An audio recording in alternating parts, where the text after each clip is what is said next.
લોકસભાની ચૂંટણીને લઈ 29 ફેબ્રુઆરીના જાહેર થઈ શકે છે ભાજપની પ્રથમ યાદી। પીએમ મોદી અને અમિત શાહના નામની થઈ શકે છે જાહેરાત। કેન્દ્રીય ચૂંટણી સમિતિની બેઠક બાદ ભાજપ 100 ઉમેદવારનું નામનું એલાન કરે તેવી શક્યતા। આપ કોંગ્રેસ વચ્ચે ગઠબંધનની જાહેરાત। દિલ્હીમાં આપ 4 તો કોંગ્રેસ 3 પર લડશે ચૂંટણી। ગુજરાતમાં 2 બેઠક પર આપ, 24 પર કોંગ્રેસ લડશે।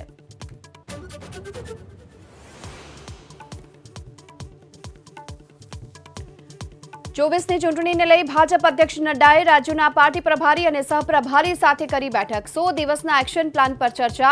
જ્ઞાન અભિયાનને આગળ વધારવાનો નિર્દેશ।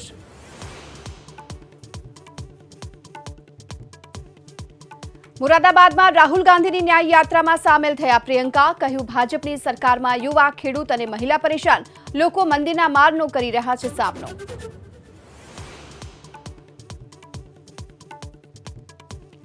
यूपी પોલીસની ભરતી પરીક્ષા રદ। 6 મહિનાની અંદર ફરી યોજાશે પરીક્ષા। પેપર લીકના આરોપોની તપાસ કરશે એસટીએફ।